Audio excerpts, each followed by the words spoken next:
The train hissed to a stop at Bitterbrush Station, and the platform stood empty. Adel stepped down, clutching her valise, coughing into her ribs, scanning the land for a man she'd only seen in a photograph. Jakob Way, elder, the one who'd promised her strong coffee, sturdy shelter, and a place beside him. But there was no wagon, no horse, no man. By noon, she learned the truth. He'd married someone else. Strongest oak. She had no money, no home to return to, and a cough that wouldn't quit. Then a stranger rode down from the hills, broad-shouldered, silent, dangerous. His name was August Finch, and he didn't offer kindness. He offered work. If this story stayed with you, subscribe. Tomorrow, I'll tell you another one. Stories like this deserve to be remembered. The train coughed black smoke into a sky heavy with clouds. And when it finally hissed to a stop at Bitterbrush Station, the platform stood empty. Edel stepped down with one hand gripping her valise and the other pressed tight against her ribs where a cough had lived since Kentucky. The conductor gave her a pitying glance, tipped his cap, and muttered something about the coming frost. Then he climbed back aboard, and the train pulled away, leaving her alone in the silence of the Wyoming territory. She was small, too small by most standards, thin as willow bark, and pale as linen left too long in the sun. The wind lifted her skirts and made her shiver. Her wool coat was too fine for this place, better suited for church than prairie wind. She scanned the land for a face she'd only seen in a photograph. Jakob W. Elder, aged 36, of Alder Ridge Ranch, whose brief letters had promised strong coffee, sturdy shelter, and a place beside him. But there was no sign of a wagon, no horse, no man. Behind her, the telegraph office was shuttered. Ahead, Bitterbrush stretched out a town of 7 buildings and little else. A saloon, a general store, a church, 2 homes, a livery, and a 1-room jail. No inn, no doctor. By noon, her coughing had worsened. She tried the general store, where the proprietor, Mrs. Elna Hook, eyed her with the thin-lipped suspicion reserved for newcomers. Adel asked about Mr. Elder. Mrs. Hook's face tightened. He married all right, the woman said, to a girl from over in Sweetgrass. Stronger stock. Edel held herself upright even as the news slid into her like a rusted knife. She hadn't known how frail she looked until the letters stopped 3 weeks back. Hadn't known he'd stopped waiting. She slept that night in the loft above the livery, tucked under an old horse blanket, lungs aching and heart hollow. She did not cry. She'd cried all her tears in her mother's house when the fever took her brothers one by one, and her father let the bank strip their land bare. She had thought herself hardened, but this rejection came quiet and cold and final. Come morning, she borrowed a pail and washed herself in the river. She did not write home. There was no home left to write to. By the 3rd day, she took to mending garments at the back of the store in exchange for salt, pork, and thread. She kept her head low, eyes on her needle, coughing when no one could hear. The town watched her like a coyote watches a dying calf, curious. But waiting for the stillness, on the 7th day, the man arrived. He rode down from the hills like a figure carved from the stone itself, broad-shouldered, tall, his beard thick and sun-bleached. His coat was buffalo hide, and his boots still wet from river crossings. They called him August Finch. Owned 60 acres up in Blackthorn Hollow. said little, smiled even less. He came in for nails and flour, and paused when he saw her. He didn't speak at first, just looked at her with those pale eyes. And she looked back, too tired to be ashamed. "Mrs." Hook leaned over the counter and whispered loud enough for Adel to hear. "That's August. Don't bother trying." But August didn't walk past. He watched Adel thread her needle, saw the way her hands trembled despite their precision. After a long minute, he set his sack of flour on the counter. "Who's she?" "Mail order bride." "Goat, left." He nodded slow, then looked to Adel. "Can you cook?" She met his gaze.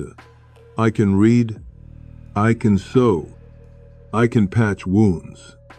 I can boil water for bone broth and keep a fire lit through the night." His eyes stayed on hers. "You cough like it's killing you." "It's not," she said. "Not yet." He tilted his head. "You know how to tend goats." "No," she said, "but I can learn." He nodded once, turned to Mrs. Lane. "Hook, I'll need 2 sacks of feed and another blanket." Then he looked at Edel again. "Get your things." And just like that, she stood. The trail to Blackthorn Hollow rose in sharp switchbacks, stitched through wind-scoured hills and brittle pine. Edel rode behind August on his draft horse, her valise strapped behind the saddle, her hands clutching the rough leather of his coat. The sun dipped low, bleeding red through the clouds, and the cold deepened with every step into the higher country. August didn't speak, not to fill silence or offer comfort.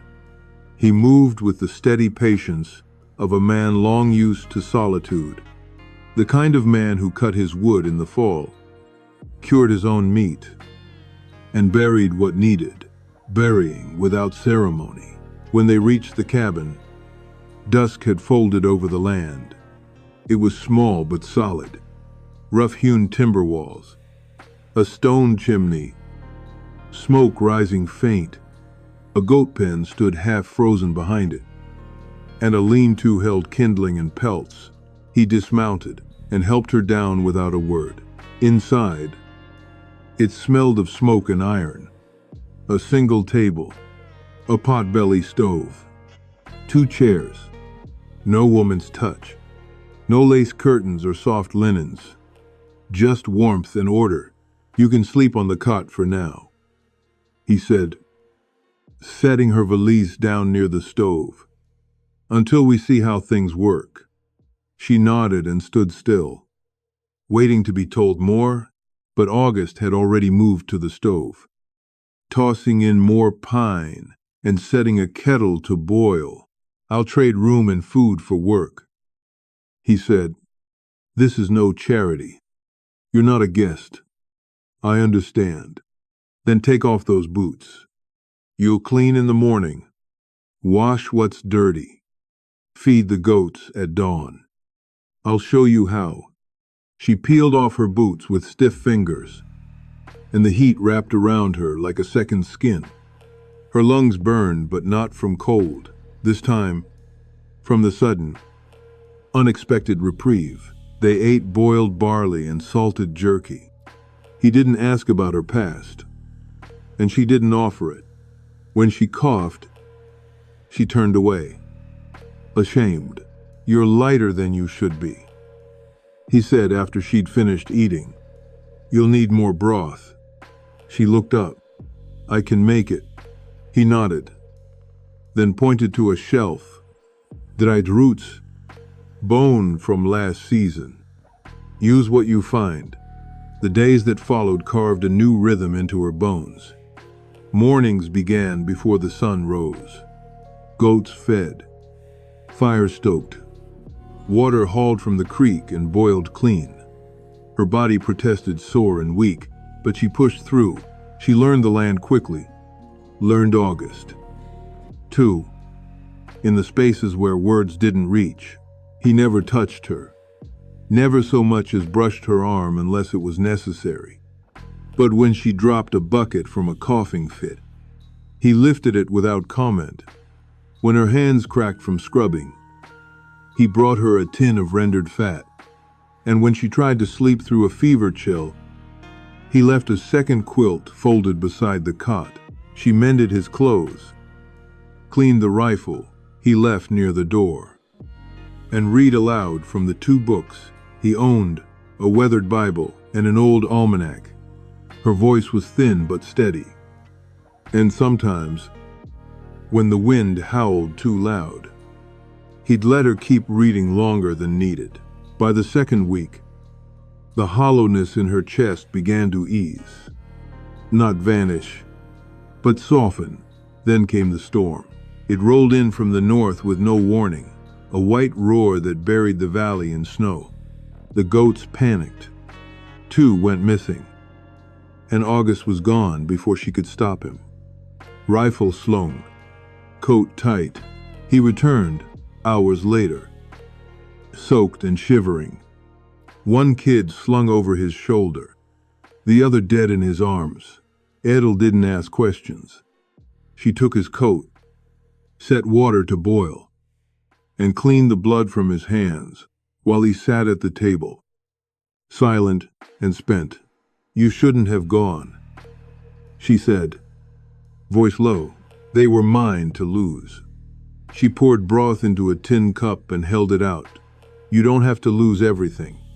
For a long time, he didn't take the cup, just stared at her with something unreadable behind those pale eyes. Then, slow, and he reached for it. That night the storm raged. The roof groaned.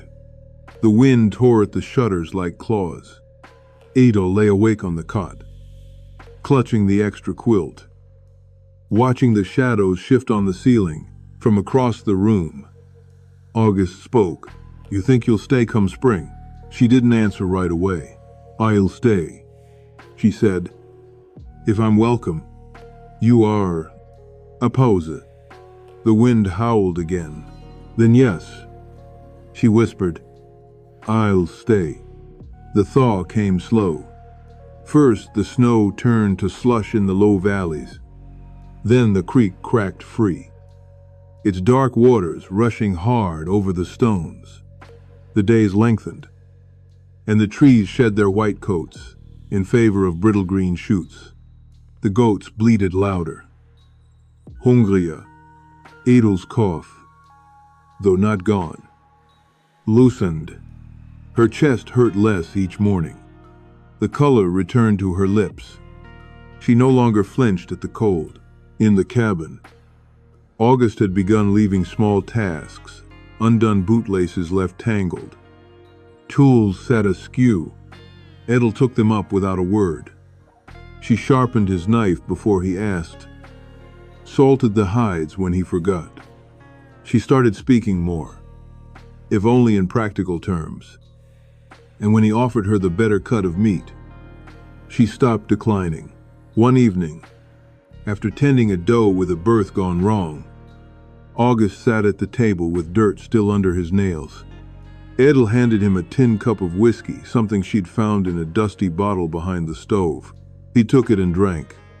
His hands were rough. Her fingers brushed his when she pulled the cup away. "I heard about what happened down in Bitterbrush," he said, voice low. Edel folded a cloth over her lap. "What did you hear? That he left you standing on the platform, married someone else?" She didn't look up.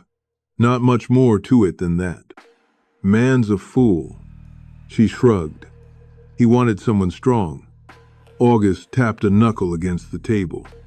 "You built a fire in the middle of a blizzard, cleaned a berth that nearly killed a goat, learned to land in a season. That's strength." Edel met his eyes then. They weren't soft, but they weren't hard either. "I had to survive," she said. "That's all." He nodded. "That's enough." Later, she found herself alone outside. Wind brushing through her skirts. The moon hung full over Blackthorn Hollow. casting the land in silver. She leaned against the fence, watching the goats settle, the mountains quiet all around her. Her fingers curled around the rough wood, and her breath came slow, measured. The stillness no longer frightened her. In April, the first stranger arrived. He came on foot, boots worn to the heel, and asked for shelter for the night. August offered him a place by the fire and half a tin of beans.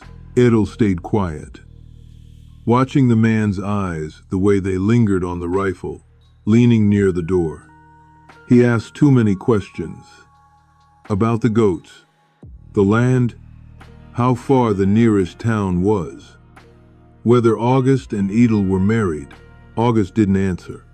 Neither did she. By morning, the man was gone, but a length of rope was missing from the lean-to, and one of the goats limped like it had been kicked. August spent the day setting traps farther up the ridge. When he came home, his expression was carved from stone. There will be more, he said. That one was just looking. For what? Things to take. Edel felt the cold again then, but not the kind that came from snow. The kind that lived in men's hearts when they saw a woman left alone. The next morning, she picked up the rifle. She'd never held one before, but her hands didn't shake. August watched her. You planning on using that, if I need to? He nodded.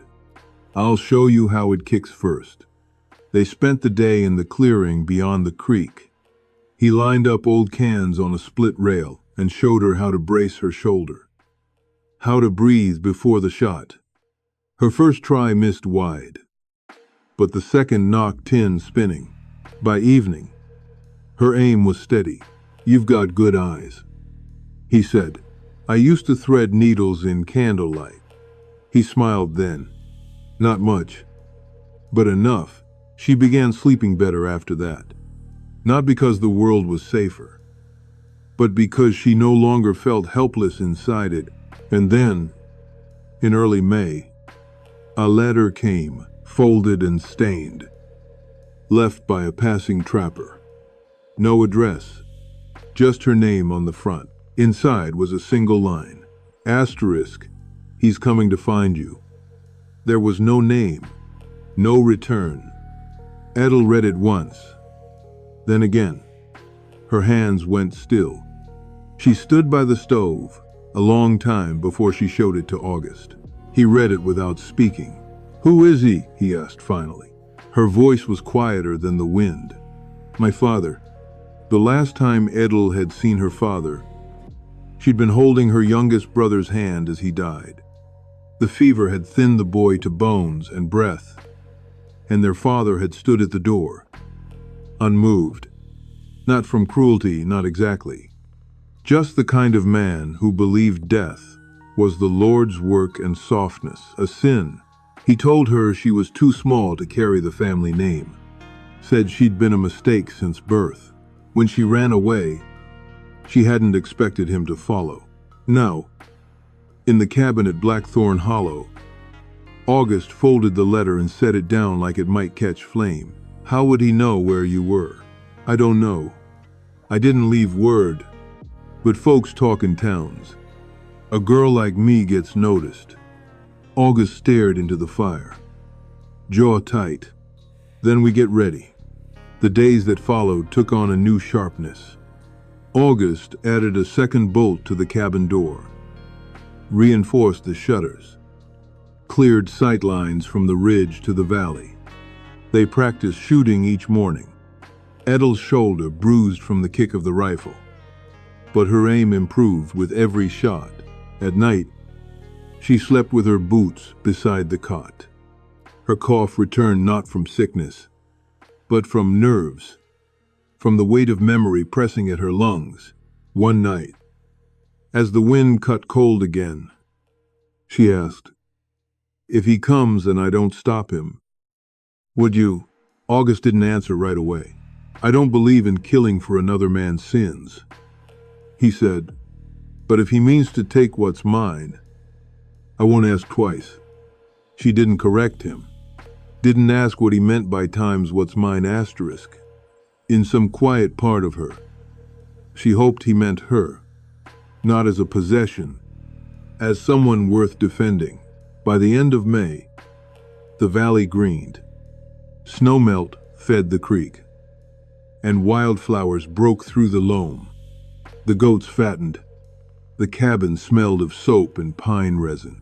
Life pressed in again, but the shadow didn't lift. It was June 3rd when the man came riding. Adel spotted him first, a lone figure on a bay mare, cutting across the far ridge with purpose. No gear, no supplies, just a long coat, a hat pulled low, and a shotgun strapped to his back. August stepped out beside her, lifted the rifle, and followed the man's path through the sights. His jaw clenched. That him, Adel didn't answer at first, just stared, then nodded. His name's Ulis Bell. August lowered the rifle, but didn't set it down. You want to run? No. He nodded. Then we stand. They waited.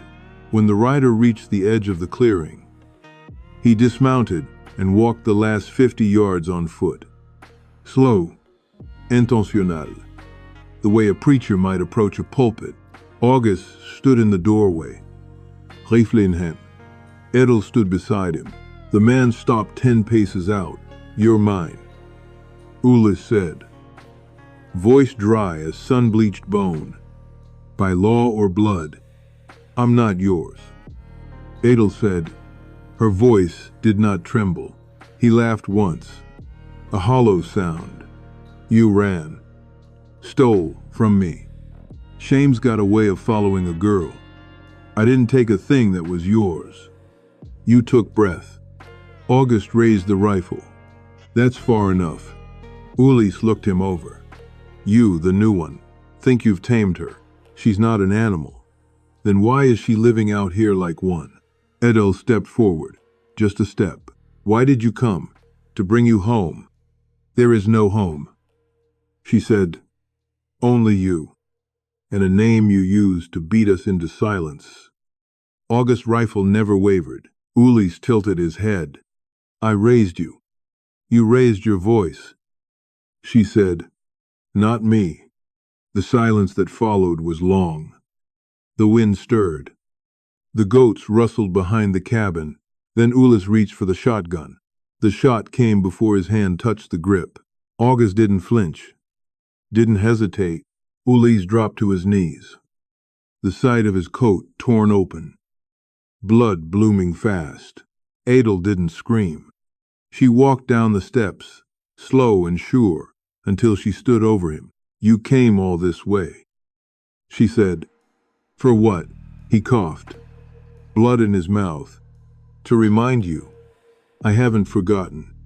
She knelt and took the shotgun, snapped it open, and tossed the shells into the dirt. Then she turned her back on him. Let him die out here, she said to August. The land will bury him better than we ever could. They didn't speak of it again. Not that night. Not the morning after.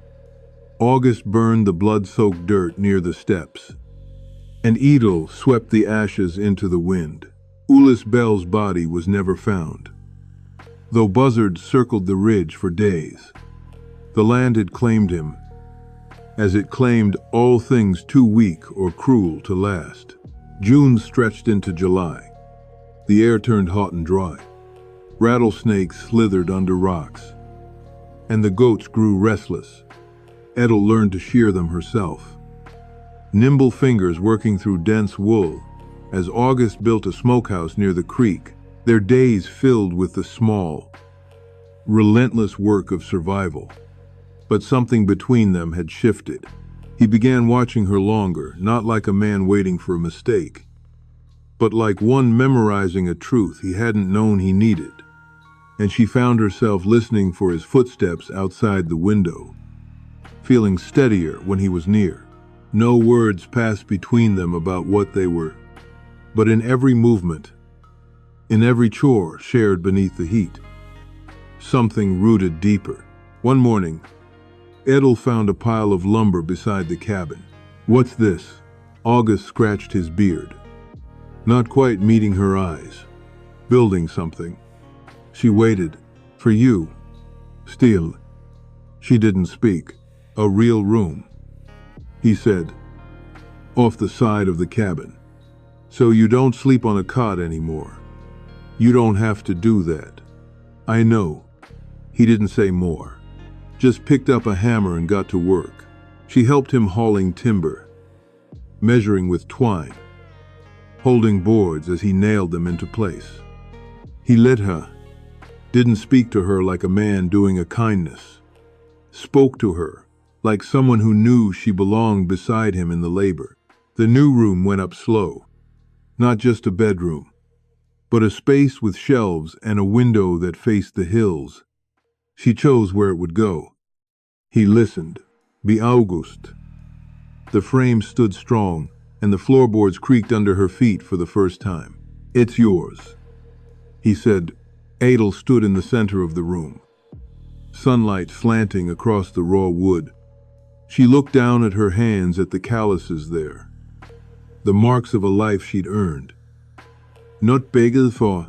I never had a room that was mine," she said. August leaned in the doorway, arms crossed. "Then it's long past time." That night, she moved her things from the cot to the new bed. Rough spun sheets, a stitched blanket she'd finished by lamplight, the Bible from the shelf, worn and creased. She sat there in the dark, the quiet so thick it filled her lungs. And then she heard him at the door. A soft knock. "May I come in?" She rose, opened it, looked up into his face. "You may," she said. He stepped inside, stood close. Their hands brushed once. Accidental, or maybe not. He didn't touch her hair, didn't kiss her, just stood near. "I won't push," he said. "You've had enough of that." "I know," she whispered, "but I'm not afraid." He nodded once. "Good." The next morning, he was already gone when she woke out, checking traps. But beside the bed, he'd left a tin cup filled with wild berries and a folded scrap of paper. Asterisk, strong things don't always roar. Asterisk, it read, written in his heavy hand. Asterisk, sometimes they just endure. She folded the note and placed it under her pillow. The wind picked up that afternoon. A dry wind that carried the smell of smoke. Something was burning to the west. Edel stood on the porch and watched the horizon darken. August returned at dusk, his face grim. "Fire near Barlow's Pass," he said. "Too far now, but if the wind shifts, it'll come fast." They packed that night. Not to run, to fight it if it came. She helped him wet the perimeter with buckets from the creek, cleared brush, dug trenches. Her muscles screamed, her lungs burned, but she didn't stop. "You're not what I expected," he said once, breaking the silence. "Neither are you." They stood shoulder to shoulder as the smoke drifted closer. And when the fire came, they didn't run. The fire came like a charging beast, orange and wild, eating sky and scrub and shadow. It moved faster than any storm, carried on a shifting wind that made the trees moan before they burned. Edel tied a damp cloth around her mouth, eyes stinging, arms raw from the bucket line. August worked without pause, sweat streaking through soot on his face, his hands blackened with ash. They didn't speak, not once. The fire spoke enough. They beat back the edge of it with wet burlap sacks, circled the cabin in smoke, smothered sparks before they caught in the eaves. When the flames lunged close, August poured creek water over the roof. Edel kept the goats penned, wrapped in wet canvas. One died. Anyway, smoke in its lungs. Legs trembling until they stopped. The heat bent the air into waves.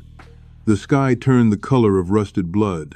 They worked through the night, and in the still hour before dawn, the fire passed them by. The cabin stood charred along the western wall, but still whole. The new room untouched. The land beyond was black, hillside to horizon. The trees burned hollow, their trunks glowing red in the dark like ghosts with no skin. Ash fell like snow. They buried the dead goat near the creek. August said nothing during the digging. Edel stood beside him, her hand on the shovel, then on his arm. When it was done, they sat on the porch steps and watched the valley smoke. "You should have left," he said finally. "I did once. It wasn't better." He looked at her, not with pity, with weight. "You've earned something more than this. So have you." Silence settled again. It was a silence that didn't ache. In the weeks after, they rebuilt, patched the cabin wall, moved the goat pen farther east. August hunted deer deeper in the mountains, and Edel dried the meat on racks. She built herself. The work went slower with only 8 goats left. But there was less to guard, less to feed, and the air, though thick with memory, began to sweeten again. People from Bitterbrush came late in the month, riders on skinny horses.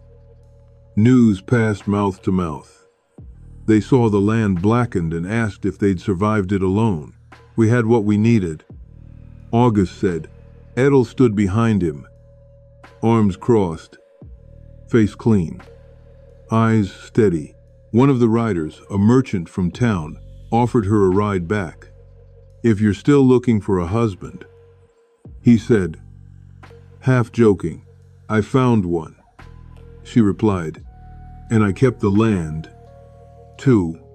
After they left, August raised an eyebrow. "Didn't know that's what we were." "You built me a room," she said. "What did you think it meant?" He smirked. It was the first time she'd seen him smile with his teeth. "I thought maybe it meant you were staying." "I am." "Then it means whatever you want it to." She stepped close, her fingers brushing his calloused ones. "What do you want it to mean?" He looked down at her, the scar along his knuckle catching the light. "That you're not sleeping in that bed alone anymore." And they didn't marry. Not right away. Not with paper or preacher. But they shared a bed. Oh, a table. A rifle. And a life. Edel began carving her name into the doorframe of the new room. Not with initials. With each passing year. A small line for every spring survived. Every storm beaten back. Every moment she chose to stay. By the end of summer, there were 3. And the 4th was coming. The 4th mark was carved deeper than the rest. Edel used the hunting knife August had given her last winter, bone-handled, heavy, the blade dulling from years of use. She carved slow, the weight of her hand steadier than it had ever been. When she finished, she stepped back and looked at the doorframe. Each notch, a testament to a life endured and earned. By late autumn, her belly had begun to show just enough that she could no longer carry the water pails without strain. August noticed first, though he didn't say anything until she set down the basin and caught her breath too slow. "I'll hold it," he said. "Nota question." Not a request. She wiped her hands on her apron. "I'm not broken." "No," he said, looking at her like she was something holy. "You're building." They spoke little of the child, not from fear, but reverence, as if naming it too soon might undo the quiet miracle they had been granted. Edel ran her hands over her stomach in the still mornings before dawn. sitting on the porch steps with a shawl wrapped around her shoulders, feeling the land sleep beneath frost and silence. The fire had not returned. The goats birthed again. The trees along the creek grew new leaves, thinner and more brittle, but alive. When the snow came that year, it came soft, not the screaming blizzard she remembered from that first winter. Just a steady hush that covered the cabin, the fields, the graves. One night, as the wind rattled loose ice from the eaves, Edel woke to pain low and sharp. She rose without panic, lit the lantern, woke August with a whisper. "It's time." He didn't fumble, just nodded, stood, lit the second lantern and laid down the blankets they'd prepared weeks ago. They had no midwife, no doctor, just boiled water and memory and faith. The labor was long, the kind of long that bends time into a prayer. She gritted her teeth through the pain, fingers clutching August's hand until blood rose beneath his nails. He said nothing, just held on. When the child came, the scream was thin, piercing, angry with life. "Ah, girl." Ada held her cloth wrapped in linen that once belonged to August's mother, stitched over during long nights by firelight. The baby's eyes were dark, her fingers curled into fists. "She's smaller than I hoped," Edel whispered. August knelt beside her. "She's stronger than she looks." They named her Wren. That winter, the cabin was quieter. Not empty, never that again, but full of smaller sounds. The creak of the cradle, the tiny breath of a sleeping infant, the scrape of August's boots as he moved softer through the home they'd built. Edel no longer coughed in the mornings. When spring broke, the valley bloomed bright. The land wore its scars, but it was no longer bare. Shoots of green cut through the blackened soil. Birds returned to the trees, and the goats, stubborn and loud, climbed higher into the hills. One day, Edel took Wren in her arms and stepped out to the porch. She held the child close and looked out across Blackthorn Hollow, where the cabin stood like a promise against the sky. August came up behind her.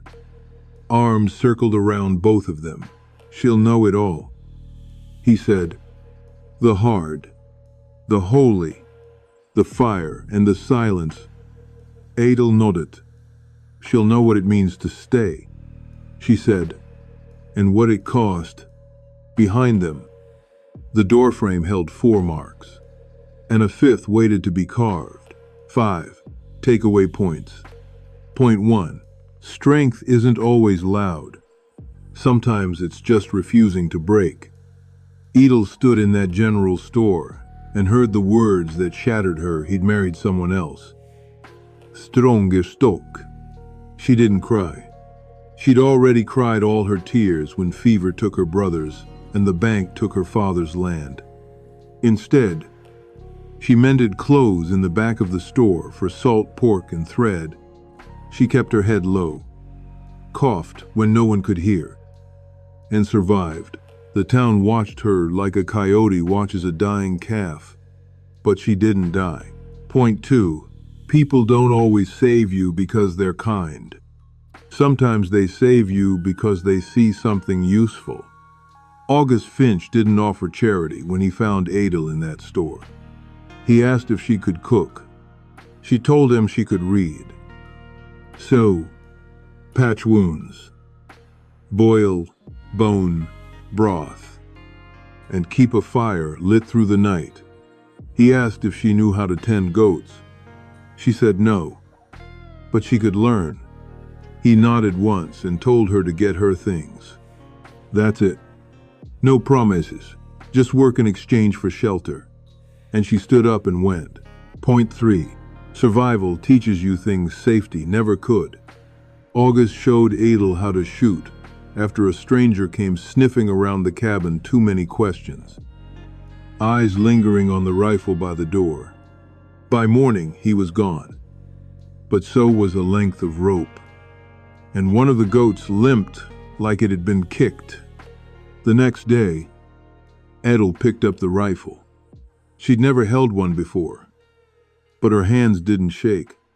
August lined up old cans and showed her how to brace, how to breathe before the shot. By evening, her aim was steady. She slept better after that. Not because the world was safer, because she wasn't helpless anymore. Point 4. Some battles you fight aren't about winning. They're about refusing to lose what's yours. When the wildfire came tearing through Blackthorn Hollow, Adel and August didn't run. They wet the perimeter with buckets from the creek, cleared brush, dug trenches. Her muscles screamed, her lungs burned. But she didn't stop. The flames lunged close, and they beat them back with wet burlap sacks. Smothered sparks before they caught the roof. One goat died anyway, smoke in its lungs. Bedam. The cabin stood charred, but whole. The land beyond was black. But they were still standing. That's what mattered. Point 5. Love isn't always a declaration. Sometimes it's built in silence. One choice at a time. August didn't ask Edel to marry him with words. He built her a room off the side of the cabin so she didn't have to sleep on a cot anymore. She helped him haul timber, measure with twine, hold boards as he nailed them in place. Be August. The frame stood strong. He told her it was hers. That night, he knocked soft on her door and asked if he could come in. She opened it. He stepped close, but didn't push. Just said, "I won't push. You've had enough of that." She whispered, "I'm not afraid.